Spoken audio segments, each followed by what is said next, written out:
जर हे चॅप्टर तुम्हाला एक्झाम पॉइंट ऑफ व्ह्यूने किंवा रिव्हिजन करण्यासाठी किंवा उद्या एक्झाम आहे आज पटापट संपून घ्यायचा आहे आणि मला फक्त IMP क्वेश्चन शिकायचे आहे अशा उद्देशाने शिकायचं असेल तर हा व्हिडिओ बेटा तुझ्यासाठी आहे. का तुझ्यासाठी आहे? कारण याच्यामध्ये मी बोर्ड एक्झाम मध्ये येणारे सगळे क्वेश्चन तुझे एका तासात पाठवून देईन. पण जर तुम्हाला इच्छा आहे की नाही सर डिटेल एक कन्सेप्ट मजा घेऊन आरामची हळूहळू शिकवा तर त्याचे सगळे व्हिडिओ मी डिस्क्रिप्शनमध्ये टाकले. ते निवांत जाऊन बघ. 6 लेक्चरमध्ये तिथं कंप्लीट चॅप्टर घेतलंय आणि हा 60 मिनिटात कंप्लीट लेक्चर होऊन जाईल. मग कसं सुरू करूया. सगळ्यात पहिली गोष्ट काय करावं लागते या चॅप्टर मधलं तर सगळ्यात पहिले हीट म्हणजे काय असते समजा. तर हीट काय असते? हीट ही एक एनर्जी आहे. जशी साऊंड एनर्जी असते लाईट एनर्जी असते तशी हीट पण काय एनर्जी आहे.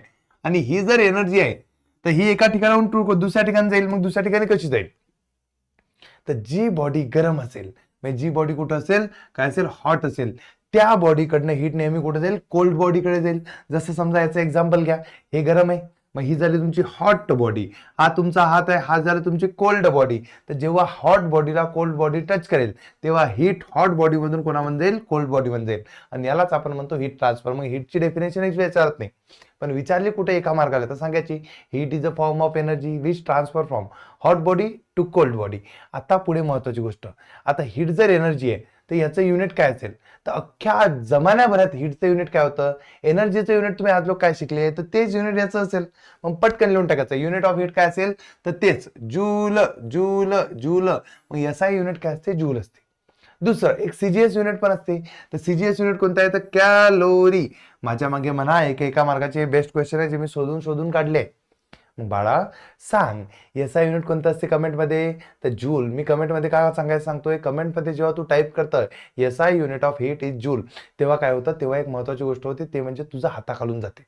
मग ती पाठ होते. त्याच्यासाठी हा आकाश चालू आहे कारण तुझा उद्या पेपर आहे तेव्हा हे रिवाइज करणं आहे. तर मग हे असंच पटापट रिवाइज होणार आहे. चलो पटापट कमॉन. याचा युनिट कोणता आहे? जूल आहे. आणि CGS युनिट कोणता आहे? कॅलरी. आता एक्झाम मध्ये एक मार्काचे आणखीन काय येते की कॅलरी आणि जूल मध्ये काय रिलेशन आहे तर लक्षात ठेवा इथं CGS युनिट मोठा आहे आणि याचा युनिट छोटा आहे. हा विचित्र पण आहे पण लक्षात ठेवा की 1 कॅलरी म्हणजे होते 4.18 जूल. मग हे रिलेशन एक्झाम मध्ये विचारतात. मग टाका कमेंट मध्ये पटकनी की 1 कॅलरी इज इक्वल टू किती तर 4.18 जूल. बोला पटापट जमलं का? मस्त. मग आता कधी कधी विचारतात की मग हे जसं 1 किलो म्हणजे आम्हाला माहिती आहे सर एवढं होते. मग 1 कॅलरी म्हणजे किती होते? 1 कॅलरी म्हणजे किती हीट होते? तर लक्षात ठेवा जर तुम्ही ना पाणी घेतलं काय घेतलं पाणी घेतलं आणि त्या पाण्याचं टेम्परेचर आहे 14.5 डिग्री सेल्सिअस. पहा तुम्ही ना पाणी घेतलं आणि त्याचं टेम्परेचर काय केलं 14.5 डिग्री सेल्सिअस आहे आणि त्या पाण्याला हीट देणं सुरू केली आणि हीट दिल्यामुळे त्या पाण्याचं टेम्परेचर 1 डिग्री सेल्सिअसनं वाढलं. कितीनं वाढलं? 1 डिग्री सेल्सिअसनं वाढलं आणि त्याचं किती झालं तर ते झालं 15.5 डिग्री सेल्सिअस. तर तेव्हा जी हीट दिली ते हीट होती तुमची 1 कॅलरी हीट. किती होती? 1 कॅलरी हीट. पण त्यासाठी एक कंडिशन आहे की पाणी तुम्हाला किती घ्यावं लागेल? 1 ग्रॅमच घ्यावं लागेल. किती घ्यावं लागेल? फक्त 1 ग्रॅम घ्यावं लागेल. 1 ग्रॅम. मग आता ही गोष्ट इंग्लिशमध्ये म्हणा की the amount of heat energy required. पहा amount of heat energy required to raise the temperature of कशाचं तर 1 ग्रॅम ऑफ वॉटर. मग इंग्लिशमध्ये बोला द अमाऊंट ऑफ. कारण 1 कॅलरीची डेफिनेशन खूप वेळेस आली आहे पटकन पाठ झाली पाहिजे. The amount of heat energy required to raise the temperature. एक एवढी हीट कशासाठी? टेम्परेचर वाढवण्यासाठी. कोणाचं टेम्परेचर वाढवण्यासाठी? 1 ग्रॅम ऑफ वॉटर. फक्त 1 ग्रॅम पाण्याचं. किती ना? By 1 degree Celsius. फक्त 1 डिग्री सेल्सिअस. पण कुठून कुठपर्यंत? From 14.5 degree Celsius to 15.5 degree Celsius. हेच रेंज पाहिजे. From 14.5 degree Celsius to 15.5 degree Celsius is called as 1 calorie. आणि जर समजा तुम्ही ना 1 ग्रॅम पाणी घेतलं तर समजा ते 1 कॅलरी हीट असते आणि जर तुम्ही 1 किलोग्रॅम पाणी घेतलं 30 के लावला 30 पण के लावून घ्या तर 1 किलो कॅलरी हीट असते. मग ही गोष्ट डोक्यात जाऊ द्यायची. 1 कॅलरीची डेफिनेशन पाठ पाहिजे. पाहिजे म्हणजे पाहिजेच. मग म्हणा सगळ्यांनी माझ्या मागे आणि कमेंट पण टाकला जाईल तर टाकून घ्या. 1 तासाचा व्हिडिओ तुम्हाला पाहायला 2 तास लागू शकतात बट सगळं पाठ झालं पाहिजे. बोला मग पटापट. Amount of heat energy required to raise the temperature of 1 gram of water by 1 degree Celsius from 14.5 to 15.5 is called as 1 degree 1 calorie 1 calorie 1 calorie. आणि जर तुम्ही या ग्रॅमच्या जागी जर केजी लिहिलं तर फॉर्म्युल्यामध्ये कॅलरीच्या जागी काय होऊन जाईल? Kilo calorie. संपला विषय. एवढं सोपं आहे. गेलं डोक्यात? मग पटकन व्हिडिओ पॉज करा. केला पॉज. आता ही डेफिनेशन लिहून काढा. 2 वेळेस म्हणून पहा आणि पाठ करा कारण कामाची आहे म्हणजे पाठ करावीच लागेल. दुसरा क्वेश्चन. चलो आता एक तुम्हाला गिव्ह रिझन आहे जे इम्पॉर्टंट आहे की सर हे जे रेंज घेतली होती 14.5 ते 15.5च का घेतली? आम्ही पाणी 5 डिग्री सेल्सिअसचं घेऊ, त्याला 1 डिग्री गरम करू आणि 6 डिग्री सेल्सिअस करू, तेव्हा बी ते हीट 1 कॅलरीज असेल, कारण 1 डिग्रीचं टेम्परेचर वाढलं तर तसं नाही. पाण्याला डिफरंट टेम्परेचरला डिफरंट हीट लागते, त्याचा विषयच वेगळा आहे. म्हणून ते हीट वेगळी असू शकते. म्हणून 1 कॅलरी हीट साठी सायंटिस्ट लोकांनी एक्सपेरिमेंट करून करून करून एक फिक्स रेंज काढली आहे. तो फिक्स रेंज कोणती आहे? 14.5 ते 15.5. मग हीच रेंज घ्यावी लागते. म्हणून हे पहा, याचं रिझन काय लिहायचं सांगतो. तर 14.5 ते 15. काच घ्यायचं, याचं रिझन काय लिहायचं? If we heat 1 kg of water by 1 degree Celsius in different temperature range. जर आपण अलग अलग टेम्परेचर रेंज मध्ये जर वॉटरला 1 डिग्री सेल्सिअसनं गरम करून पाहिलं, कोणापेक्षा 14.5 किंवा 15.5 होऊन बाकी टेम्परेचर रेंज मध्ये, the amount of heat require will be slightly different. तर जी हीट लागेल ती थोडीशी वेगळी असेल, कुठं कुठं जास्त लागेल, कुठं कुठं कमी लागेल. Therefore, it is essential to define a specific temperature. म्हणून त्याच्यामध्ये एक स्पेसिफिक टेम्परेचर रेंज सांगणं गरजेचं आहे. While defining the unit of heat. मग युनिट ऑफ हीट दाखवताना आपल्याला रेंज सांगणं का गरजेचं आहे? तर याच्यासाठी गरजेचं आहे कारण की 14.5 ते 15.5च्या बाहेर जर तुम्ही कुठे हीट केलं तर एनर्जी वेगळी लागते. मग हे गिव्ह रिझन पाठ करा. It is a most IMP आणि यावर्षी येण्याचे चान्सेस जास्त आहे, कारण हे मला माहिती आहे. मग पहा, तुम्हाला करायचं असेल, कारण हा क्वेश्चन आहे, हे आन्सर आहे, 1 मिनिटात होऊन जाते. मग व्हिडिओ पॉज करून पाठ करायचं असेल तर बघा, नाही तर तुमची मर्जी. जयरामजी की चाल द्या पुढे. काय असते आता? तर आता आपल्याला शिकायचं आहे महत्वाची गोष्ट, हीट कोणत्या टाईपची असते. तर लक्षात ठेवा, हीट 2 टाईपचे असतात. पहिले मला सांगा, तुम्ही कोणत्याही गोष्टीला हीट दिली म्हणजे गरम केलं तर काय होईल? सर तिचं टेम्परेचर वाढेल. टेम्परेचर वाढेल म्हणजे पहिले 5 डिग्री असेल, मग 6 डिग्री होईल, मग 7 डिग्री होईल, मग 8 डिग्री होईल. मग जर सहजा तुम्ही ना पाणी घेतलं, पाण्याचं टेम्परेचर वाढवलं 20, 40, 60, 80, 100, मग त्याच्या बाद काय होईल? सर त्या पाण्याची वाफ होईल. मग पाण्याची वाफ झाली तेव्हा काय झालं? तर लक्षात ठेवा एक महत्वाची गोष्ट समजा की हीट दिल्यानं 2 कामं होत असतात. लक्षात ठेवा, हीट तुमचे काम काय करते? 2 कामं करते. तुमची नेहमी हीट काय कामं करते? 2 कामं करते. एक काय करते? तर एक तर टेम्परेचर चेंज करते. लक्षात ठेवा, काय चेंज करते? टेम्परेचरला चेंज करते. टेम्परेचरला चेंज करते म्हणजे एक तर वाढवते. हीट देसान तर टेम्परेचर वाढेल, हीट काढसान टेम्परेचर कमी होईल. दुसरी गोष्ट, त्याच्या फेजला चेंज करते. फेज चेंजचा अर्थ समजा, फेज चेंजचा अर्थ काय होते? सॉलिडला लिक्विड मध्ये कन्वर्ट करते. सॉलिडला कशात कन्वर्ट करते? लिक्विड मध्ये कन्वर्ट करते, CHANG. आणि लिक्विडला कशात कन्वर्ट करते? गॅसियस मध्ये कन्वर्ट करते. गॅसला लिक्विड करते, लिक्विडला परत सॉलिड करते. ही गोष्ट आपण शिकलोय. मग लक्षात ठेवा, जे हीट, काय म्हणतोय मी, जे हीट टेम्परेचरला चेंज करते त्या हीटला म्हणतात सेन्सिबल हीट. आणि याच्याबद्दल तुमच्या पुस्तकात काहीच दिलेलं नाहीये, म्हणून ये भूल जाओ की ज्याच्यामुळे टेम्परेचर बदलते त्या हीटला कोणती म्हणायची? Sensible heat. पण ज्याच्यामुळे फेज बदलते, फेज म्हणजे सॉलिडचं लिक्विड होते किंवा लिक्विडचं गॅस होते, अशा हीटला म्हणतात latent heat. LATENT, latent heat. आणि एक खास गोष्ट लक्षात ठेवायचं, जेव्हा जेव्हा टेम्परेचर चेंज होत असते तेव्हा तेव्हा तुमची जी फेज आहे, म्हणजे सॉलिड वस्तू सॉलिडच राहते, लिक्विड वस्तू लिक्विडच राहते, गॅसियस वस्तू गॅसियस राहते, म्हणजे फेज कॉन्स्टंट राहते. आणि जेव्हा फेज चेंज होईल, म्हणजे सॉलिडचं लिक्विड होत असेल, लिक्विडचं गॅसियस होत असेल, तेव्हा टेम्परेचर कॉन्स्टंट राहते. मग लक्षात ठेवायचं, कोणा जर विचारलं की सांगा लॅटंट हीट मध्ये काय काय असते, तर लॅटंट हीट मध्ये टेम्परेचर कॉन्स्टंट असते, टेम्परेचर बदलत नाही, पण फेज काय होते? चेंज होते. सेन्सिबल हीट मध्ये काय होते? तर फेज कॉन्स्टंट राहते पण टेम्परेचर बदलते. मग ह्या दोन्ही गोष्टी 1 मिनिटात समजतात. मग काय म्हणतो मी, एक असते सेन्सिबल हीट, एक असते लॅटंट हीट. सेन्सिबल हीट काय चेंज करते? टेम्परेचरला चेंज करते. आणि लॅटंट हीट कशाला चेंज करते? फेजला चेंज करते. आणि एवढं डोक्यात बसल्याशी तर मग हे डेफिनेशन तुमची पाठ होऊन जाते की हीट एनर्जी ऍब्झॉर्ब म्हणजे हीट एनर्जी घेतली किंवा हीट एनर्जी देऊन टाकली, heat energy release at constant temperature. म्हणजे टेम्परेचर बदललं नाही. आता टेम्परेचर बदललं नाही याचा अर्थ काय झालं? टेम्परेचर कॉन्स्टंट आहे. टेम्परेचर कॉन्स्टंट आहे याचा अर्थ काय झालं? कोणती हीट आहे? लॅटंट हीट आहे. To change the phase of substance is called as latent heat. आणि आलीच पाहिजे डेफिनेशन एक्झाम मध्ये. तेच मी काय म्हणतो, कोणत्या ना कोणत्या एक्झाम मध्ये येते, फर्स्ट टर्म मध्ये येऊनच जाईल. मग बोला पटापट. हीट एनर्जी ऍब्झॉर्ब म्हणजे हीट एनर्जी घेतली और सोडली. कशासाठी सोडली? घेतली ऍट कॉन्स्टंट टेम्परेचर सोडली, की तेव्हा टेम्परेचर बदललं नाही. बट काय बदललं? To change the phase of substance is called as latent heat. मग याला थोडे छिद्र पाडा म्हणजे या डेफिनेशनला फोडा आणि पाठ करा. हीट एनर्जी ऍब्झॉर्ब और रिलीज ऍट कॉन्स्टंट टेम्परेचर. असं तुकडे पाडून पाठ करायची लवकर होते. To change the phase of substance. कशासाठी? तर to change the phase of substance is called as, ज्यालाच आपण काय म्हणतो, लॅटंट हीट. मग कोणा लॅटंट हीट म्हटलं तर फेकून मारायचं त्याला, की टेम्परेचर कॉन्स्टंट, फेज चेंज. मग हीट एनर्जी ऍब्झॉर्ब म्हणा, व्हिडिओ पॉज करा आणि पाठ करून घ्या. Heat energy absorb at constant temperature, at constant temperature to change the phase is called as latent heat. आता याच्या उलटी हीट कोणती असेल? सेन्सिबल हीट, ज्याच्यामध्ये काय होईल, to amount of heat energy absorb और रिलीज ऍट कॉन्स्टंट फेज, ज्याच्यामध्ये फेज बदलणार नाही, टू चेंज द टेम्परेचर. मग त्यात जे काय झालं होतं त्याला उलट करायचं. त्यात कॉन्स्टंट टेम्परेचर होतं, चेंज द फेज, याच्यात उलट करायचं, constant phase change the temperature is called as sensible heat. आणि हे पुस्तकात नाहीये म्हणजे पेपरात पण येणार नाही, म्हणजे पाठ करायची गरज नाही, वरचंच पाठ घ्यायचं. मग हीट एनर्जी ऍब्झॉर्ब और release at constant temperature to change the phase is called as latent heat. माझी जर पाठ झाली तर तुमची व्हायलाच पाहिजे. होईल का? समजेल का? मग पहा, जेव्हा लॅटंट हीट आपण देतो तेव्हा हा आईस होता, मग हा सॉलिड असते आईस. मग या सॉलिडचं बघा लिक्विड झालं की लिक्विड पटकनी. मग या लिक्विडला आपण गरम केलं, तर लिक्विड गरम केल्यावर अजून तर लिक्विडच आहे, पण या लिक्विडचं टेम्परेचर वाढलं. लिक्विड गरम झाल्यामुळे त्याचं काय वाढलं? टेम्परेचर. आणि त्याचं एवढं टेम्परेचर वाढलं की शेवटी त्याचा काय झाली? वाफ झाली म्हणजे काय तयार झाला? गॅस.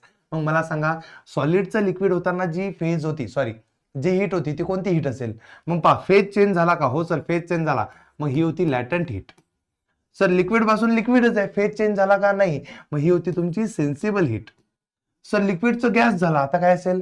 फेज चेंज झाला की परत कोणतीच? Latent heat. मग ह्या गोष्टी तुमच्या डोक्यात बसल्या असतील तर कॉंग्रॅच्युलेशन, कन्सेप्ट पण समजला, हे पण समजलं, आणखीन काय पाहिजे? चालल्या पुढे पटापट. चला पहा, आता फेज चेंज होतात त्याला काय म्हणतात? इकडे पहा, फेज चेंज होते त्याला काय म्हणतात? तर लक्षात ठेवा, जेव्हा सॉलिडचं काय होईल? सॉलिडचं लिक्विड तयार होईल.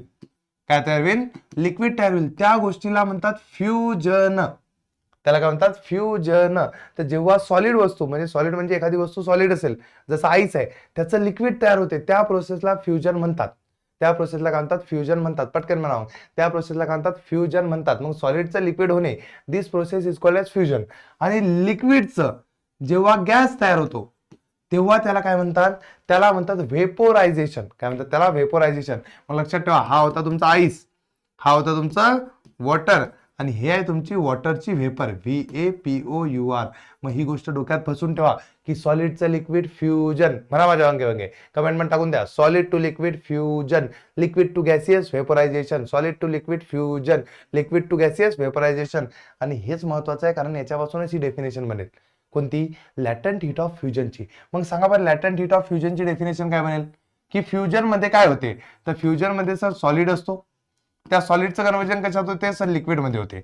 मग लिहायचं इंग्लिश मध्ये, the amount of heat energy absorb. मला सांगा, लॅटंट हीट आहे तर कसं टेम्परेचर असेल? कॉन्स्टंट. मग पहा, एक वाक्य पाठ करा. The latent heat of fusion जर एक्झाम मध्ये विचारलं तर काय म्हणायचं? Amount of heat energy absorb at constant temperature. हे तर आपल्याला माहित होतं ऑलरेडी, कारण amount of heat energy absorb हे तर साधा सिंपल वाक्य आहे. आणि लॅटंट हीट म्हणजे ऍट कॉन्स्टंट टेम्परेचर. बाय कोण घेतली हीट? सॉलिडनं.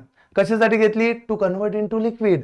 मग by solid to convert into liquid phase is called as specific नाही, हा सॉरी, हा स्पेसिफिक शब्द चुकून टाकला गेला.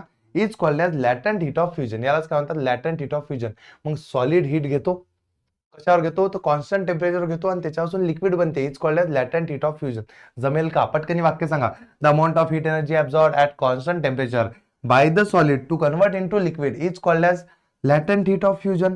मग मला सांगा, अशीच व्हेपोरायझेशनची डेफिनेशन बरोबर. फ्युजन मध्ये सॉलिडचं लिक्विड झालं, मग व्हेपोरायझेशन मध्ये काय होईल? तर ही डेफिनेशन अशीच राहील.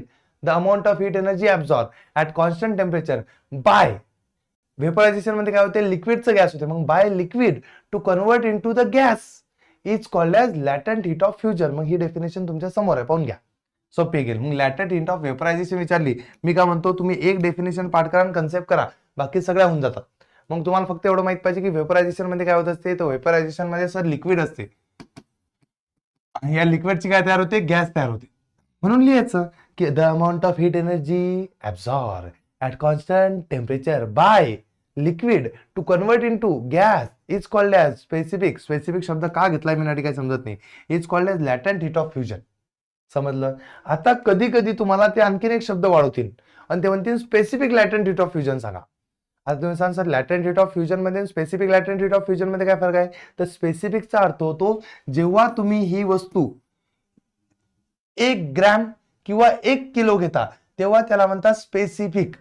जेव्हा पण ते वस्तू जे लिक्विडचं सॉलिड झालं किंवा सॉलिडचं लिक्विड झालं, लिक्विडचं गॅसियस झालं, ती वस्तू जेव्हा 1 ग्रॅम किंवा 1 किलो असेल तेव्हा त्याला काय म्हणतात?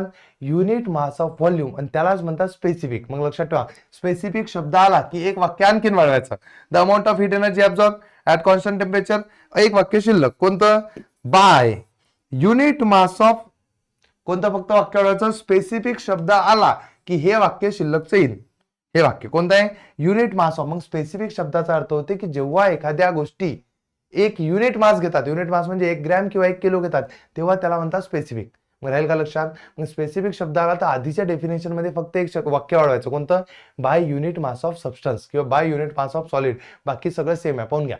The amount of heat energy absorb at constant temperature by unit mass of solid to convert into liquid phase is called as specific latent heat of fusion. आता जर ह्या डेफिनेशनात तुम्हाला समज असेल की लॅटेंट हीट मध्ये काय असते, तर ऍट कॉन्स्टंट टेम्परेचर असते टू चेंज द फेज. मग फ्युजन टाकलंही काय होते?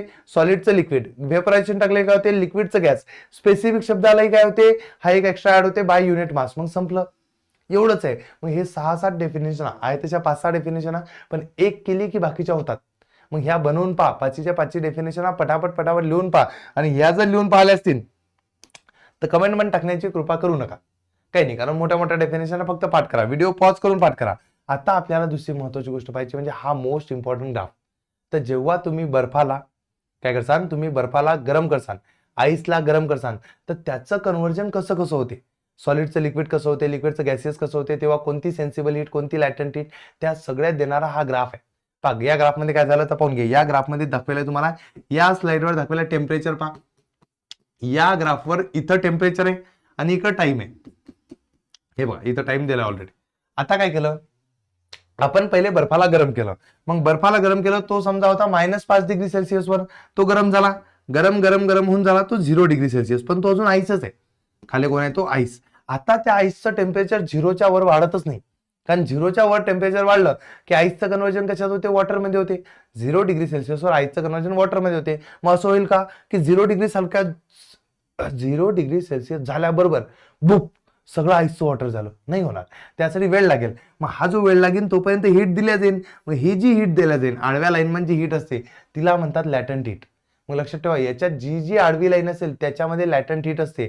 आता पहा, या लॅटंट हीटमुळे हा आईस कशामध्ये कन्वर्ट झाला? वॉटरमध्ये. म्हणजे याचा अर्थ काय झाला? सॉलिड कशात कन्वर्ट झालं रे? पटकन सांग. सॉलिड झालं कन्वर्ट लिक्विडमध्ये. मग मला सांग ही कोणती लॅटंट हीट असेल? Latent heat of fusion. मग हेच सांगतो, हा ग्राफ एक्सप्लेन कराबद्दल क्वेश्चन येतात किंवा या ग्राफवर क्वेश्चन येतात. What does the line A B shows? मग ए बी काय दाखवते? तर हे दाखवते. पहा मग ए बी काय दाखवते विचारलं तर हा पहिला पॉईंट आणि हा दुसरा पॉईंट, हे दोन लिहून टाकायचे. मधातले नाही लिहिले तर चालतात, कारण हे मी ना मग ते पूर्ण डिटेल शिकवलं तेव्हा घेतलेलं आहे. मग व्हॉट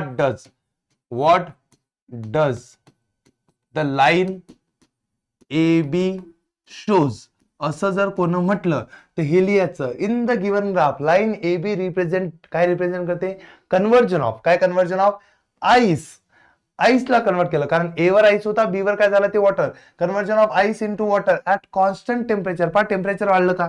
पहा टेम्परेचर 0च आहे, 0 पेक्षा वाढलं नाही. मग ते काय दाखवते? तर ते दाखवते conversion of ice into water at constant temperature. त्याच्या खाली लिहून टाकायचं also the heat energy absorb by ice. आईसनं जी हीट एनर्जी अब्सॉर्ब केली ऍट कॉन्स्टंट टेम्परेचरवर, ती किती होती? To convert it into liquid. कशासाठी ऑब्झर्व केली? तो लिक्विड मध्ये कन्वर्ट होण्यासाठी. तर तिला म्हणतो आपण लॅटंट हीट ऑफ फ्युजन. मग झाले दोन वाक्य महत्वाचे. मग जर हा ग्राफ एक्सप्लेन करा म्हटलं तर पहिलं वाक्य हे, दुसरं वाक्य हे. सांगा जमतील का? पटकन जमतील का? मग what does A B shows? मग ए बी काय शो करते माहित पडलं? Latent heat of fusion. हे वाक्य आलं पाहिजे की ए बी म्हणजे लॅटंट हीट ऑफ फ्युजन. आता दुसरी गोष्ट सांगा बरं, सीडी काय शो करते? सीडीने मधातलं बी पासून सी काय करते? तर बी पासून त्याचं टेम्परेचर वाढलं. पा टेम्परेचर इथं कमी होतं, मग 10 झालं, मग 20 झालं, मग 30 झालं, मग 40, 50, 60, 70, 80, 90, 100. पण अटी बी लिक्विडच होतं, इथं बी लिक्विडच आहे. याचा अर्थ काय झाला की टेम्परेचर बदललं पण फेज बदलली नाही. मग line B C in the graph represent rise in the temperature of water from 0 degree Celsius to 100 degree Celsius. मग यांना काय दाखवलं? टेम्परेचर वाढवलं दाखवलं. कुठून पासून 0 डिग्री पासून तर 100 डिग्री सेल्सिअस पर्यंत. आणि याला म्हणायचं दिस इज सेन्सिबल हीट. आणि ही सेन्सिबल हीट होती. कोणती हीट होती? सेन्सिबल हीट, कारण टेम्परेचर वाढलं.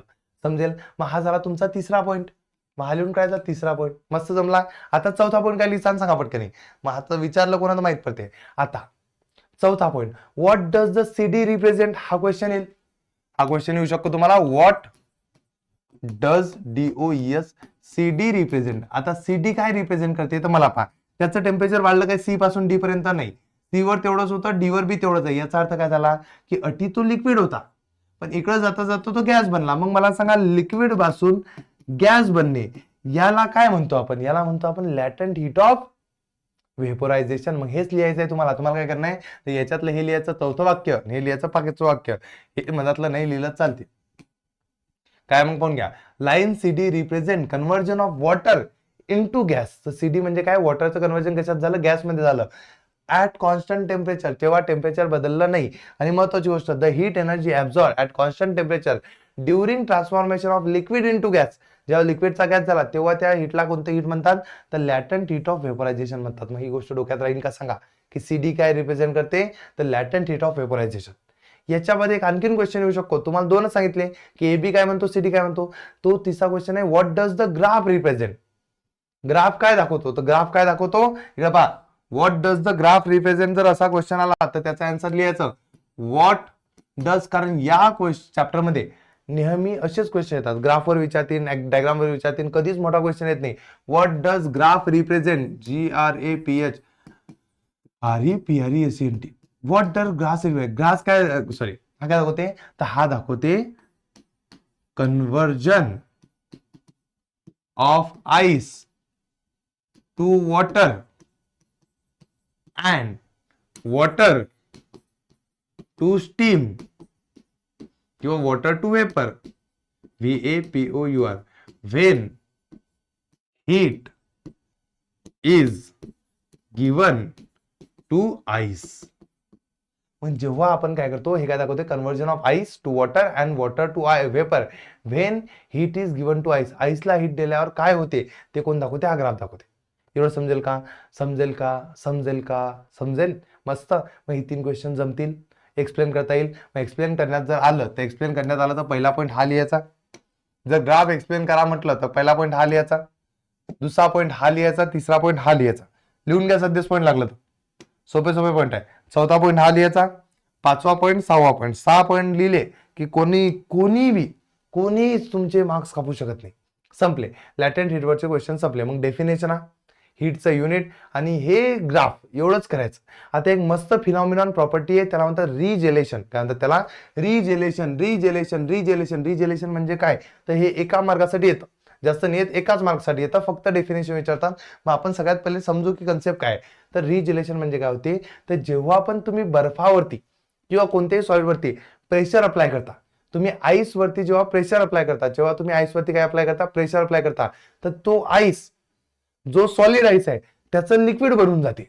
काय बनून जाते? लिक्विड बनून जाते. आणि जेव्हा तुम्ही प्रेशर वापस काढून टाका तर त्याचा परत आईस बनून जाते. आणि याच प्रॉपर्टीला काय म्हणतो आपण? याला म्हणतो रिजेलेशन. काय म्हणतो याला? रिजेलेशन. मग इंग्लिश मध्ये म्हणा the phenomenon in which, phenomenon म्हणजेच property, the phenomenon in which ice convert to liquid. ज्या प्रॉपर्टीमुळे आईस कन्वर्ट होतो, ice convert to liquid, the phenomenon in which ice convert to liquid, आईसचं लिक्विड बनते ड्यू टू अप्लाइड प्रेशर. का? तर आपण pressure apply केल्यामुळे, फोर्स लावल्यामुळे. कशाचाही फोर्स लावा मग तुम्ही. अँड नंतर देन रिकन्वर्ट टू आईस, परत त्याचा आईस बनतो. Once the pressure is remove, जेव्हा तुम्ही प्रेशर काय करता? रिमूव्ह करता. आणि त्यालाच म्हणतात रिजेलेशन. मग इंग्लिश मध्ये म्हणून द्या पटकनी. याची डेफिनेशन एक्झाम मध्ये 1 मार्क्ससाठी येऊ शकते. आतापर्यंत कधी आली नाही, फक्त एकदा फर्स्ट टर्मला आली होती. पण तुम्ही बघा काय करायचं. पटकन कमेंट मध्ये टाका, the phenomenon in which the ice converted to the liquid due to applied pressure. जमलं? मस्त. And then reconvert to ice again when pressure is remove, जेव्हा प्रेशर रिमूव्ह येऊन जाईल तो परत काय होऊन जाते? आईस होऊन जाते. आणि याच प्रॉपर्टीला आपण काय म्हणतो? रिजेलेशन म्हणतो. एवढंच लक्षात ठेवा. याच्याबद्दल डिटेल शिकायचं असेल तर आहे लिंक डिस्क्रिप्शन मध्ये. आता अनॅमलस बिहेवियर ऑफ वॉटर याच्यावर 3 मार्क्सचा क्वेश्चन हमखास येतो, कधीच मोठा क्वेश्चन येत नाही, छोटे छोटे क्वेश्चन येतात. मग कोणते येतात ते मी तुम्हाला सांगतो, चला ऐकून घ्या. तर सगळ्यात पहिले समजा अनॅमलस बिहेवियर ऑफ वॉटर म्हणजे काय, तर पाणी होते बावलं. कसं होते मी सांगतो, पहा.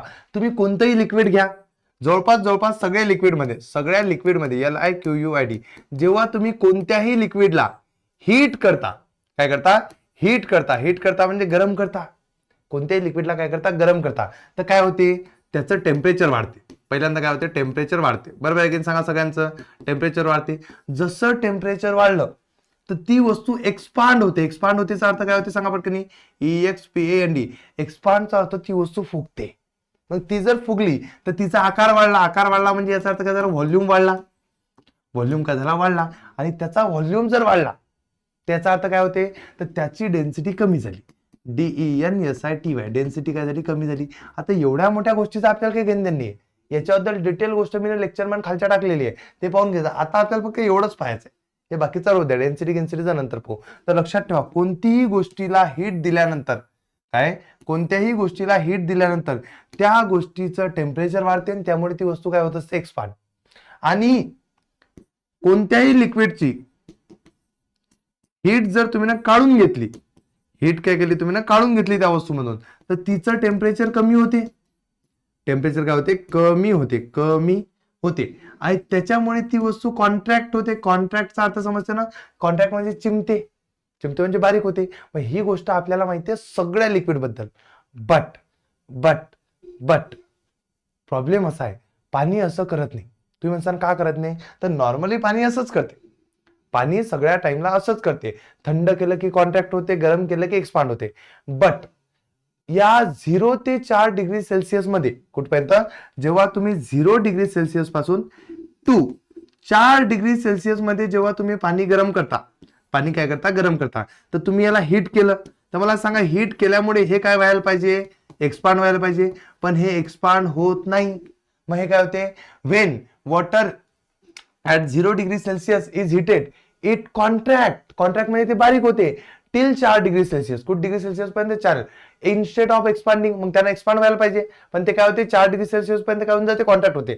पण 4च्या पुढे त्याला उच्चाव येते की अरे चुकलं. मग 4च्या पुढे लागलं तर काय होते, ते 4च्या जर पुढे तुम्ही गरम केलं, 10 डिग्री सेल्सिअस करा, 20 डिग्री, तर मग लागलं तर बरोबर इकडे काय होते, एक्सपांड होते. इकडे लागलं तर एक्सपांड होते. मग त्याचं फक्त बाहुलेपणा कुठपर्यंत आहे, 0 ते 4च्या मधातच आहे. आणि हा 0 ते 4 ते पणात जो बाहुलेपणा असतो, जो मॅडपणा 0 ते 4च्या पणात पाणी करते, त्याला म्हणतात अनॅमलस बिहेवियर ऑफ वॉटर. मग सांगा, when water at 0 degree Celsius is heated, it contract till 4 degree Celsius. ते काय होते, कॉन्ट्रॅक्ट होते किती डिग्री सेल्सिअस पर्यंत, 4 डिग्री सेल्सिअस पर्यंत. इन्स्टेड ऑफ एक्सपांड होण्याच्या जागी ते काय होते, कॉन्ट्रॅक्ट होते. पण जर तुम्ही त्याच्या पुढे हिट केलं, on further heating from 4 degree Celsius, water expand like other liquid. तर त्याच्या पुढे ते एक्सपांडच होते बाकीच्या लिक्विड सारखं. द स्पेशल बिहेवियर, मग हे जे पाण्याचं स्पेशल बिहेवियर होतं of water between 0 degree Celsius to 4 degree Celsius is called as anomalous behaviour of water. मग ही डेफिनेशन पुरं पुस्तक शोधतात, मग पोरांना सापडत नाही. ही पुरी एकच डेफिनेशन आहे. मग म्हणा माझ्या अंगे सगळ्यांनी, when water at 0 degree Celsius is heated, it contract till 4 degree Celsius. 4 degree Celsius पर्यंत कॉन्ट्रॅक्ट होते ते, instead of expanding. But on further heating from 0, आता हे वाक्य जर तुमचं पाठ होत नसेल, त्रास होतो थोडा रात्री जागणं सुरू आहे ना, खोकला येते. जर तुमचे मनातलं वाक्य पाठ नाही झालं, नाही लिहिलं तरी चालते, पण हे लिहा. The special behaviour of water between 0 to 4 degree Celsius is called as anomalous behaviour of water. सांगा पटकन, पाठ होईल का? मग पहिलं वाक्य शेवटचं वाक्य एवढं तर लिहायचं, जमेल. साधी सिंपल डेफिनेशन आहे, पटकनी कमेंट मध्ये होऊन जाऊ द्या मग एकदा, की when water at 0 degree Celsius is heated to 4 degree Celsius, till 4 degree Celsius, it contract instead of expanding. मग खाली लिहायचं, this special behaviour of water between 0 degree Celsius to 4 degree Celsius is called as anomalous behaviour of water. जमलं. मग आता हा graph दिलाय तुम्हाला अनॅमलस बिहेवियरचा. आता हे नाही विचारायचं की हा ग्राफ कसा आहे, काय आहे, कारण ते मी डिटेलमध्ये सांगितलंय. पण एक लक्षात ठेवा, या ग्राफवरती सगळ्यात कमी व्हॉल्यूम इथं आहे.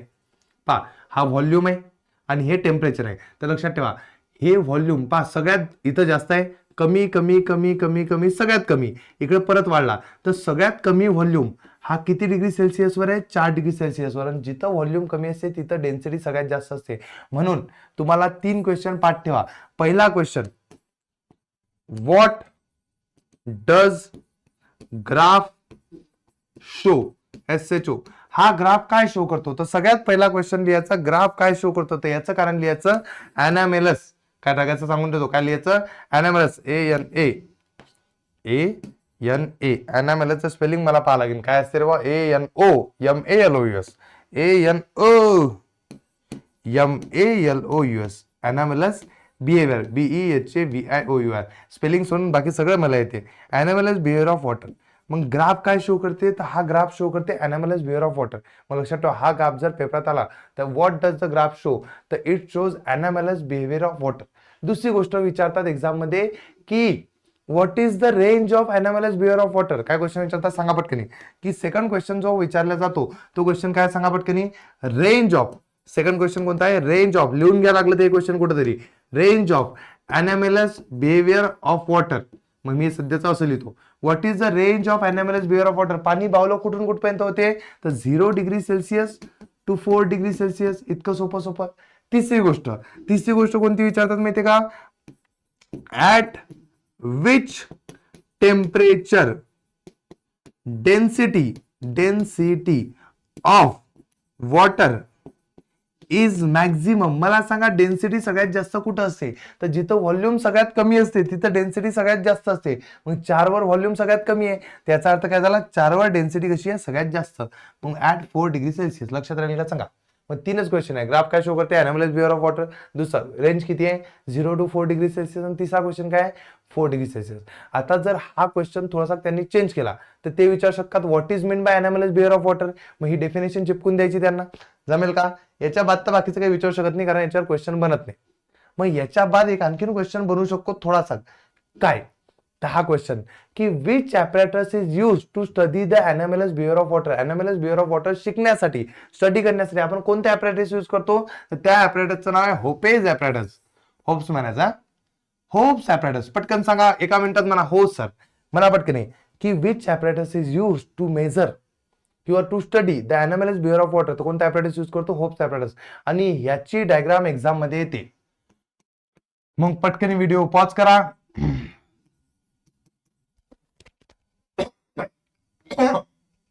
आणि डायग्राम काढून पहा. का डायग्राम काढून पहा? कारण इम्पॉर्टंट आहे. जर एक्झाम मध्ये आली तर व्हेरी गुड, काढता आली पाहिजे. म्हणून नावं गिवं देऊन पहा, व्हिडिओ पॉज करून डायग्राम एकदा काढून पहा. 2 मार्क्ससाठी डायग्राम येऊ शकते. आणि 5 मार्क्सचे 5 क्वेश्चन मी तुम्हाला सांगितले. कोणकोणते? तर एनामेलस बिहेवियर ऑफ वॉटरसाठी कोणता ॲपरेटस यूज करतात? तो होप्स ॲपरेटस. बाकी 4 आधी सांगितले होते. राहतील लक्षात? मस्त. अरे पिंट्या, समजलं का? याच्या बाहेर एनामेलस बिहेवियर ऑफ वॉटरवर काहीच विचार नाही शकत.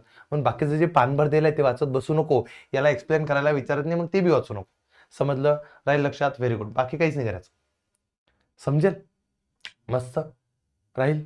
आता लक्षात ठेवायचं, आता जर कधी कधी हे चित्र जर तुम्हाला दिलं आणि सांगितलं की what does the diagram represent, त्यात लक्षात ठेवा की याच्या एनामेलस बिहेवियर ऑफ वॉटरमुळेच हे मासे आज जिवंत आहे. Due to anomalous behaviour of water aquatic life is can be survive in cold region. तर लक्षात ठेवा, थंड बहार प्रदेशामध्ये हे जर जगतात तर कशामुळे जगतात? एनामेलस बिहेवियर ऑफ वॉटरमुळे जगतात. पण तो क्वेश्चन खूप मोठा आहे आणि काही कामाचा पण नाही. उद्या पेपर आहे, रिव्हिजन करून राहिलो म्हणून हे काही वाचू नका. हे गिव रिझन ज्यांना पाठ करायचे त्यांनी गिव रिझन मधून करून घ्यायचा. मी शेवटी IMP क्वेश्चन ऐकून घ्या. या चॅप्टरचे कोणते क्वेश्चन पहिले करा, कोणते क्वेश्चन नंतर करा, कोणते क्वेश्चन त्याच्या बाद करा, याचा व्हिडिओ मी डिस्क्रिप्शन मध्ये टाकलाय, तोही पाहून घ्या. आहे वेळ तर पाहून घ्या. चला पहा. आता स्पेसिफिक हीट कॅपॅसिटी हा 2 किंवा 3 मार्क्ससाठी बोर्ड एक्झाम मध्ये येणारा मोस्ट इम्पॉर्टंट क्वेश्चन आहे. याच्यावर काय विचारतात? त्याच्यावर पहिले तर डेफिनेशन विचारून घेतात. तर स्पेसिफिक हीट कॅपॅसिटी म्हणजे काय होते? तर कोणतीही 1 किलो किंवा 1 ग्रॅम वस्तू म्हणजे ऑब्जेक्ट म्हणजे युनिट मास ऑफ ऑब्जेक्ट. लक्षात ठेवा काय म्हणतो मी? युनिट मास ऑफ ऑब्जेक्ट जर तुम्ही घेतला, युनिट मास ऑफ ऑब्जेक्टचा अर्थ लक्षात ठेवा की ज्याचं मास हे काय असेल 1 ग्रॅम किंवा 1 OBJECT ऑब्जेक्ट. जेव्हा तुम्ही घेता आणि याला हीट देता, याला काय करता? हीट करता. आणि याचं टेम्परेचर वाढते. कितीने वाढते? By 1 degree Celsius. तेव्हा याला दिलेली हीट हे काय असते? त्याची स्पेसिफिक हीट कॅपॅसिटी. मग कोणत्याही 1 किलो ऑब्जेक्टची वस्तू 1 किलो ऑब्जेक्टची हीट 1 डिग्री सेल्सिअसनं वाढते, तेव्हा त्या हीटला काय म्हणतात, स्पेसिफिक हीट कॅपॅसिटी. मग इंग्लिशमध्ये म्हणा पटापट, amount of heat energy required, याला फोडा. Amount of heat energy required to raise the temperature of a unit mass of substance किंवा unit mass of object by 1 degree Celsius is called as specific heat capacity of object. मग एखाद्या ऑब्जेक्टला, कोणत्या ऑब्जेक्टला, unit mass of ऑब्जेक्टला जर तुम्हाला 1 degree सेल्सिअसने याचं टेम्परेचर वाढवायचं आहे, तर त्याला जेवढी हीट लागते त्यालाच म्हणतो आपण स्पेसिफिक हीट कॅपॅसिटी, आणि ते सी न डिनोट करतात. आणि त्याचे युनिट पाठ करा, हे मोस्ट आयएमपी आहे. त्याचं एक एसआय युनिट लक्षात ठेवायचं, joule per KG degree Celsius. CGS पण लक्षात ठेवायचं, calorie per gram degree Celsius. Joule per KG degree Celsius, calorie per gram degree Celsius. Joule per KG degree Celsius, calorie per gram degree Celsius. राहील लक्षात? सोपं आहे, मस्त आहे, जमेल. मग हे पाठ करून घ्या, दोन्ही युनिट पटकन कमेंटमध्ये टाका. आणि याच्यावर एक इम्पॉर्टंट प्रॅक्टिकल आहे, आणि ते प्रॅक्टिकल एक्झाममध्ये येते, आणि त्या प्रॅक्टिकलवर क्वेश्चन येतात 3. कोणते 3 क्वेश्चन? तर सगळ्यात पहिलं तुम्हाला हे डायग्राम दिसली की ते विचारतील, what does the diagram represent. Diagram काय रिप्रेझेंट करते? तर लक्षात ठेवायचं, डायग्राम काय रिप्रेझेंट करते? तर specific heat capacity, CAPACITY, capacity of metal. मग पहा, मेटल्स पहा, हे डिफरंट मेटल आहे, याची स्पेसिफिक कॅपॅसिटीचा एक्सपेरिमेंट आहे. आता ते विचारतील, which metal ball has maximum specific heat capacity. कोणत्या याला मॅक्झिमम स्पेसिफिक हीट कॅपॅसिटी आहे? तो ज्याच्या याच्यानं सगळ्यात जास्त मेन वितळलं, म्हणजे वॅक्स वितळला आणि जो सगळ्यात खाली गेला, त्याची कॅपॅसिटी सगळ्यात जास्त. मग हायेस्ट स्पेसिफिक हीट कॅपॅसिटी कोणाची आहे जर असं विचारलं, तर कोणाची आहे हायेस्ट स्पेसिफिक कॅपॅसिटी? तर ती आयरनची आहे, लक्षात ठेवचा. आता जर विचारलं त्यांना लोएस्ट कोणाची आहे, लोएस्ट समजते ना, सगळ्यात कमी कोणाची आहे, लोएस्ट स्पेसिफिक कॅपॅसिटी कोणाची आहे? सगळ्यात कमी खोल करून गेला लीड, मग लोएस्ट कोणाची आहे? लीडची. मग एवढं डायरेक्ट लक्षात ठेवा. राहील का लक्षात? डिटेलसाठी आहे खाली व्हिडिओ. मग जमेल का सांगा, पटापट सांगा. की स्पेसिफिक हीट कॅपॅसिटी डेफिनेशन, त्याचं युनिट, आणि हे 3 क्वेश्चन हे पाठ झालेच पाहिजे. पाबर किती लवकर टॉपिक संपला, जास्त टेन्शन नाही घ्यायचं, पटापट संपवायचे. आता शेवटची गोष्ट, ह्या 2 व्हॅल्यू लक्षात ठेवा. ज्याचं टेम्परेचर पटापटा वाढते त्याची स्पेसिफिक हीट कॅपॅसिटी कमी असते. कारण पहा, 1 डिग्री पटकन वाढून जाते, म्हणजे उशाक हीट पण त्याचं टेम्परेचर वाढते.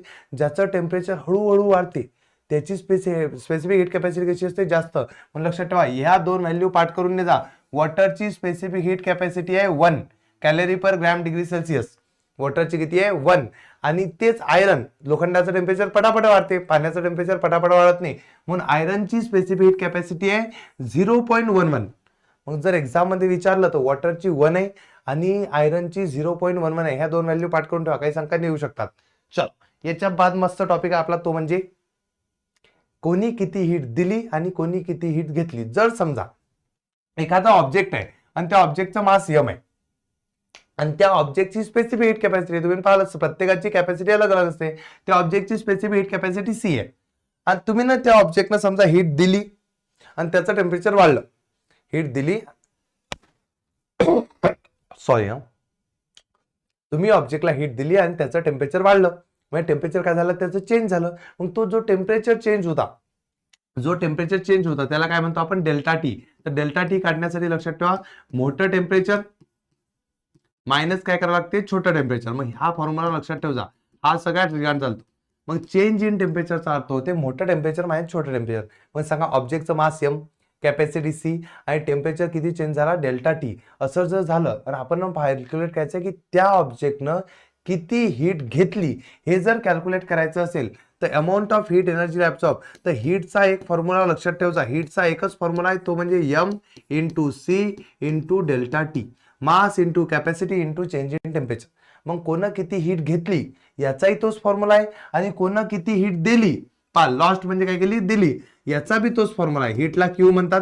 हीट इक्वल टू काय असते? m into C into delta T. लक्षात ठेवजा. मग कोण किती हीट घेतली, कोण किती हीट दिली, याचा एकच फॉर्म्युला आहे, तो आहे MC delta T. MC delta T. मी डोळे का बंद करते? कारण ऑटोमॅटिक लागत आहे, झोपच तेवढी येते. MC delta T, MC delta T, MC delta T. काय MC डेल्टा टी? तर तोच फॉर्म्युला आहे. लक्षात ठेवायचा. कोणता फॉर्म्युला आहे? हीट दिली किंवा घेतली याचा फॉर्म्युला असतो MC डेल्टा टी. आणि याच्यावर एक क्वेश्चन येतो आणि तो क्वेश्चन खूप कामाचा आहे. पण त्या क्वेश्चनच्या पहिले काय करणार आहे आपल्याला माहिती आहे का? हा क्वेश्चन पहा. मोस्ट IMP करा 2 मार्क्ससाठी. मोस्ट IMP, 3-4 वर्ष झाले हाच क्वेश्चन येऊन राहिला 2 मार्काचा. मग याच्यात पहा काय, how much heat energy necessary to raise the temperature of 5 kg of water. पटकन मास लिहा. मास किती आहे 5 kg, केजी मध्ये मास दिलाय, मस्त. ते वॉटरचं आहे, तर मला सांगा स्पेसिफिक हीट कॅपॅसिटी किती असते, हीट कॅपॅसिटी किती असते, तर लक्षात ठेवा स्पेसिफिक हीट कॅपॅसिटी वॉटरची 1 हे केजी आहे म्हणून किलो कॅलरी घ्यायचं, 1 kilo calorie per KG degree Celsius, ही आहे 1च व्हॅल्यू आहे, पण kilo calorie per KG degree Celsius हे काय घ्यायची, स्पेसिफिक हीट कॅपॅसिटी घ्यायची वॉटरची. नंतर किती टेम्परेचर वाढलं पहा बरं, चेंज इन टेम्परेचर, टेम्परेचरचा चेंज किती आहे म्हणजे डेल्टा टी. पहा बरं टेम्परेचर किती चेंज झालं, पहिले किती होतं 20 होतं, मग किती झालं 100 झालं, तर आपण काय बोललो होतो मोठं टेम्परेचर माहिती छोटा टेम्परेचर, मग हा मोठा 100 डिग्री सेल्सिअस आणि छोटा 20 डिग्री सेल्सिअस. सांगा बरं 100 मधून 20 गेले किती राहिले 80 राहिले, मग 80 डिग्री सेल्सिअस हा झाला तुमचा डेल्टा टी. पहा हा झाला मोठं टेम्परेचर मायनस छोटं टेम्परेचर. आता हीट इज इक्वल टू चा फॉर्म्युला काय आहे, M into C into delta T. होऊन जाऊ द्या मग पटकनी, एम म्हणजे 5 किलो, सी म्हणजे 1 आणि डेल्टा टी म्हणजे काय चेंज इन टेम्परेचर, ते आहे तुमचं 80. मग करून टाकायचं 5 1 5 5 8 40 म्हणजे झालं तुमचं 400. आणि लक्षात ठेवा याचा फॉर्म्युला काय kilo calorie per KG degree Celsius नाही येतो, तो केला actually joule per KG degree Celsius, kilo calorie sorry काय joule per KG degree Celsius, काय म्हणायचं joule per KG degree Celsius, याचं ही युनिट लक्षात ठेवा काय ते joule per KG degree Celsius, joule per KG कुठे गेला रे, हे बा याच्यासाठी लक्षात ठेवायचं, कुठे गेला रे हे पटकन, काय हे तुम्हाला बुक मध्ये दिलेलं राहील.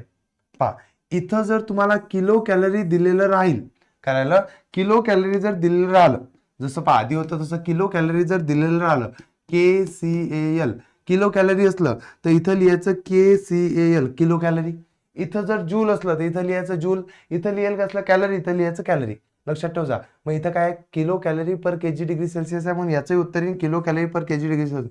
या क्वेश्चनच्या व्हॅल्यू बी बदलल्याने 3 वर्ष झाले, ह्याच व्हॅल्यू हाच क्वेश्चन येतो. मग पाठ करून ठेवा, तोंड पाठ करून ठेवा की व्हॅल्यू काय Q heat required equal to 400 kilo calorie उत्तर येते. जमेल का. आता आपल्याला शिकायचा आहे मस्त सोपा साधा प्रिन्सिपल, ज्याच्यावर 3 मार्क्सचा क्वेश्चन असा वैवय करतो येत येण्यासाठी. तो कोणता आहे तर प्रिन्सिपल ऑफ हीट एक्सचेंज.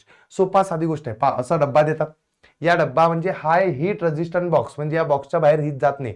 याच्यात एक गरम वस्तू आहे एक थंडी वस्तू आहे. मला सांगा हीट कुठून कुठं जाईल, heat go from place to place, कोणत्या याच्यावरून कोणत्या जाईल, मग heat flow from hot object to cold object. नेहमी हीट काय करते हॉट कडून कोल्ड कडे जाते. मग मला सांगा यानं किती हीट दिली आणि यानं किती हीट घेतली, तर यानं जेवढी हीट दिली त्यानं एवढी हीट घेतली, कारण बाकी हीट तर कुठेच गेली नाही. मग लक्षात ठेवा यालाच म्हणतात principal of heat exchange.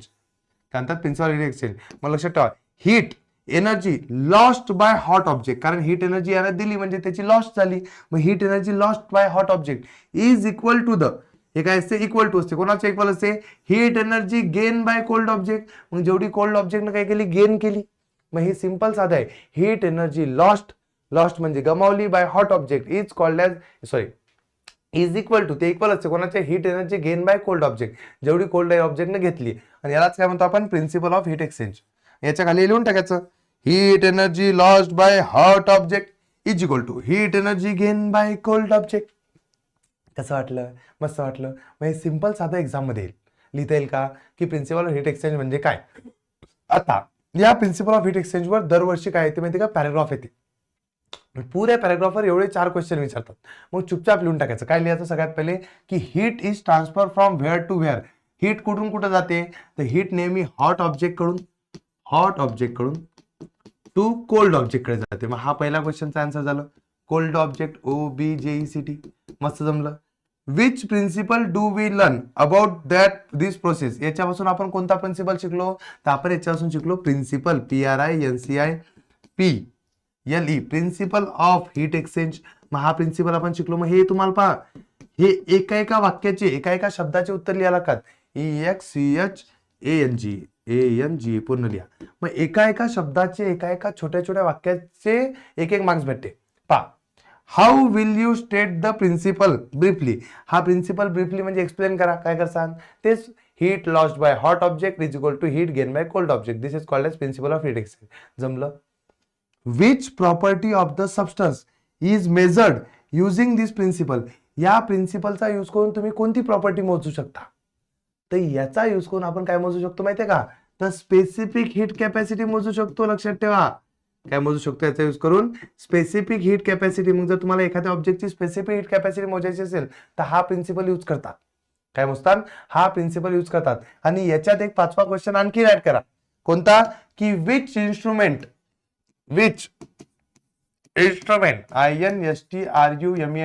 instrument is used to measure measure specific heat capacity. Specific heat capacity जर मोजायची इच्छा झालीच तुमची, एखाद्या ऑब्जेक्टची स्पेसिफिक कॅपॅसिटी मोजाय, तर त्याच्यासाठी कोणतं इन्स्ट्रुमेंट यूज करतात, तर त्यासाठी हे इन्स्ट्रुमेंट यूज करतात. याला म्हणतात कॅलोरीमीटर. काय म्हणतात त्याला, कॅलोरीमीटर, METR. लक्षात ठेवायचे, कॅलोरीमीटर मधला एक एल शिल्लक झाला, काय बरं लक्षात ठेवा. काय म्हणतात त्याला, कॅलोरीमीटर. मग जर कोणी एक्झाम मध्ये विचारले 5 क्वेश्चन, तर 5ही क्वेश्चन जमतील का? एकदा बॅक घ्या, ते 4ही क्वेश्चन वाचा आणि ह्या वाचा की स्पेसिफिक हीट कॅपॅसिटी मोजण्यासाठी कोणते इन्स्ट्रुमेंट यूज करतात, तर कॅलोरीमीटर यूज करतात. आणखीन एक क्वेश्चन लक्षात ठेवा. कोणता, क्वेश्चन नंबर 6, की which principle, PRINCIPLE principle is used in calorimeter. Calorimeter मध्ये कोणता प्रिन्सिपल यूज होते, कोणता यूज होते, तो तोच यूज होते, प्रिन्सिपल ऑफ हीट एक्सचेंज. मग लक्षात ठेवायचं, कोणता यूज होते, प्रिन्सिपल ऑफ हीट एक्सचेंज. मग हे प्रिन्सिपल हीट ऑफ याच्यात स्पेसिफिक हीट कॅपॅसिटी मोजतात.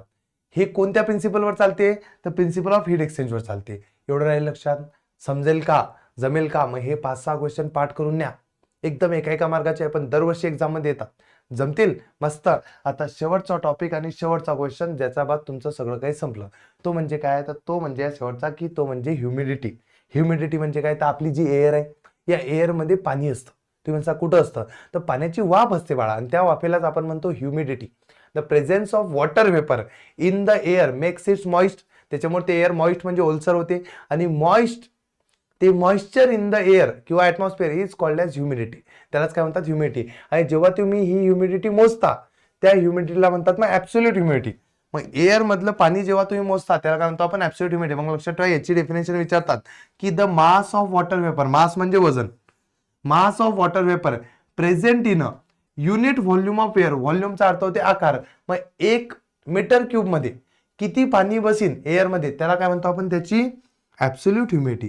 मग पहा, 1 मीटर क्यूब मध्ये किती पाणी आहे, किती ग्रॅम पाणी आहे, किती किलो पाणी आहे, त्याला म्हणतो आपण ऍब्सोल्यूट ह्युमिडिटी. मग लक्षात ठेवा, वॉटर वेपर मास मध्ये मोजायचं आणि एअर मोजायची व्हॉल्यूम मध्ये, मीटर क्यूब मध्ये, तेव्हा ते काय बनते, ऍब्सोल्यूट ह्युमिडिटी. मग पटकन म्हणा, the mass of water vapour present in 1 metre cube किंवा unit volume of air. Unit व्हॉल्यूमचा अर्थ होते 1 मीटर क्यूब. मग पटापट बोला, the mass of water vapour present in unit volume of air is called as absolute humidity. आणि याचं unit पटकन पाठ करून घ्यायचा. मास म्हणजे केजी, मास म्हणजे वजन, आणि व्हॉल्यूम कशात मोजतो आपण, मीटर क्यूब. म्हणजे याचं युनिट काय झालं, केजी पर मीटर क्यूब. पटकन लक्षात ठेवा. जमेल का, लवकर सांगा. केजी पर मीटर क्यूब याचा युनिट झाला, ग्रॅम पर सेंटीमीटर क्यूब हे CGS युनिट झालं. मग सांगा, mass of water vapour present in a unit volume of air is called as absolute humidity. कोणती ह्युमिडिटी, ऍब्सोल्यूट ह्युमिडिटी. मग ही डोक्यामध्ये बसेल का, राहील का, मस्त. आता याच्या बाद थोडासा एक तुम्हाला कन्सेप्ट आहे सॅच्युरेटचा आणि अनसॅच्युरेटचा. फक्त मी तुम्हाला त्या शब्दाचा अर्थ समजून सांगतो, बाकीच काही घेणं नाही. सॅच्युरेटचा अर्थ होते, लक्षात ठेवा, तुम्ही लक्षात ठेवा, जर तुम्हाला एखादा शब्द कुठे दिसला, सॅच्युरेट, हा पा सॅच्युरेट, काय दिसला, सॅच्युरेटचा अर्थ होते पूर्ण भरलेला. मग या पुऱ्या ग्लास पैकी कोणता ग्लास पूर्ण भरलेला आहे, तर हा भरलेला आहे. मग हा ग्लास झाला तुमचा सॅच्युरेटेड, SATURATED. जो त्याच्या पुऱ्या मॅक्झिमम कॅपॅसिटी पर्यंत भरलेला असतो, त्याला म्हणतात सॅच्युरेटेड. मग जर तुम्हाला कोणी विचारलं की सॅच्युरेटेड एअर म्हणजे काय, तर लक्षात ठेवा, एअर मध्ये जे पाणी जाते, एअर मध्ये जे वॉटर व्हेपर असतात, त्याची एक कॅपॅसिटी आहे. असं नाही की किती पाणी तुम्ही एअर मध्ये सोडू शकता, लक्षात नाही होत. मग लक्षात ठेवा, when the air contain maximum possible water vapour, जेव्हा एअर मध्ये पॉसिबल असेल तेवढं मॅक्झिमम पाणी असेल, it is said to be saturated with the water vapour at that temperature. मग त्याला म्हणतात सॅच्युरेटेड एअर. त्याला काय म्हणतात, it is said to be saturated air, त्याला म्हणतात सॅच्युरेटेड एअर. मग सॅच्युरेटेड एअरचा अर्थ कोणी विचारला तर लक्षात ठेवायचा, की it contain maximum possible water vapour. ज्याच्यामध्ये मॅक्झिमम पॉसिबल, जेवढं बसू शकते तेवढं वॉटर वेपर असेल, त्याला म्हणतात सॅच्युरेट. आणि ज्याच्यामध्ये मॅक्झिमम पॉसिबल वॉटर वेपर नसेल, जे याच्यात काहीतरी जागा रिकामी असेल, याला काय म्हणतात, मग या सगळ्याला म्हणतात अनसॅच्युरेटेड. पुस्तकही खाली असलं तर त्याला म्हणतात अनसॅच्युरेटेड. मग लक्षात ठेवा, Wien air content water vapour less than it's capacity, जेव्हा त्याच्या कॅपॅसिटी पेक्षा त्याच्यात कमी वॉटर वेपर भरलेलं असते तेव्हा आपण त्याला काय म्हणतो त्याला म्हणतो आपण अनसॅच्युरेटेड. काय म्हणतात त्याला? अनसॅच्युरेटेड. मग पुरा भरलेला असला की सॅच्युरेटेड, कमी भरलेला असेल अनसॅच्युरेटेड. डेफिनेशन वाचून घ्या, एक्झाम मध्ये आल्या तर कामात पडतात एक मार्क्ससाठी, पण आज लोक आल्या नाही. हुशार लेखकांनी वाचा, बाकीच्यांनी सोडून द्या. चला पहा, आता याच्यावरून तुम्हाला एक गोष्ट समजायची आहे की कोणत्या एअरमध्ये किती पाणी बसेल हे टेम्परेचरवर डिपेंड करते. म्हणजे जर टेम्परेचर जास्त असलं तर जास्त पाणी बसते हवेत, जर टेम्परेचर कमी असलं तर कमी पाणी बसते हवेत. मग लक्षात ठेवा, टेम्परेचर जास्त असलं तर जास्त पाणी बसते, टेम्परेचर कमी असलं तर कमी पाणी बसते. म्हणून याच्यावरून एक समजा की जर टेम्परेचर 40 डिग्री सेल्सिअस आहे, टेम्परेचर किती डिग्री सेल्सिअस आहे? 40 डिग्री सेल्सिअस, तर त्यात 49 ग्रॅम पाणी बसते. त्या हवेत किती पाणी बसते? 49 ग्रॅम. पण जर टेम्परेचर जर त्या हवेचं 20 डिग्री सेल्सिअस असलं तर त्यात फक्त 14.7 ग्रॅम पाणी बसते. मग हे एका मार्गासाठी यायला काही वांगे पुढे करणार नाही. मग 40 डिग्री सेल्सिअसच्या एअरमध्ये किती पाणी बसते? किती बसते? 49. 20 डिग्री सेल्सिअसच्या एअरमध्ये किती बसते? 14.7 ग्रॅम ऑफ वॉटर बसते. बाकी काही लक्षात ठेवू नका, एवढे 2 वाक्य लक्षात ठेवा. आता मोस्ट इम्पॉर्टंट डेफिनेशन ते म्हणजे ही वाली, ही डायरेक्ट पाठ करा, कारण ही जर पूर्ण डिटेलमध्ये समजायची असेल तुम्हाला खालचाच व्हिडिओ पाहणं आहे, पण मी मॅक्झिमम ट्राय करतो तुम्हाला सांगण्याची. लक्षात ठेवा, आता काय असते माहितीये का, कधी कधी जसं पावसाळा पहा, हिवाळा पहा, हिवाळ्यामध्ये सकाळी सकाळी तुम्ही पाहसाल तर त्या गवतावरती थोडे थोडे पाणी पडलेलं असते. पाऊस नाही आला तरी पाणी पडलेलं असते, त्याला आपण दवबिंदू म्हणतो. मग ते दवबिंदूला ड्यू पॉईंट म्हणतात, त्या ड्यू म्हणतात. काय म्हणतो आपण त्याला? ड्यू. मग तो ड्यू कसा पडतो हे आपल्याला त्या ड्यू पॉईंट टेम्परेचरवरून समजते. लक्षात ठेवा, जर समजा तुम्ही अनसॅच्युरेट एअर घेतली, काय घेतली? अनसॅच्युरेट एअर घेतली, म्हणजे जी पूर्णतः भरलेली नाहीये, and its temperature is decrease, त्याचं टेम्परेचर तुम्ही कमी केलं, तर तुम्हाला माहिती आहे टेम्परेचर कमी केलं की त्याची कॅपॅसिटी कमी होते. मग थोड्या वेळानंतर काय होऊन जाईल, जर तुम्ही त्याची कॅपॅसिटीच कमी केली तर थोड्या वेळानंतर ती एअर पूर्णतः पाण्यानं भरून जाईल. कारण काय, तर पाणी तेवढंच आहे, पण पहिले ही एअर होती एवढी, वॉटर एवढंच होतं. मग तुम्ही त्याची कॅपॅसिटी कमी केली. का कॅपॅसिटी कमी केला? कारण टेम्परेचर कमी झालं की कॅपॅसिटी कमी होते. मग टेम्परेचर कमी कॅपॅसिटी कमी. आता ती काय झाली? वॉटर, ते एअर काय झाली? आता ती एअर सॅच्युरेट झाली. आणि जेव्हा ती एअर सॅच्युरेट होते त्या टेम्परेचरला म्हणतात ड्यू पॉईंट टेम्परेचर. मग पटकनी पाठ करा, मला सांगा की unsaturated air at certain temperature is taken. एका टेम्परेचरची अनसॅच्युरेट एअर घ्यायची and its temperature is decrease, आणि त्याचं टेम्परेचर काय करायचं? डिक्रीज करायचं. किती डिक्रीज करायचं? टेम्परेचर इज रिच, टेम्परेचर पोहोचेल कुठे? At which the air become saturated with vapour. Temperature एवढं कमी करायचं त्याचं की ते एअर काय बनवून देईल? सॅच्युरेट बनवून देईल. त्या टेम्परेचरला म्हणतात ड्यू पॉईंट टेम्परेचर.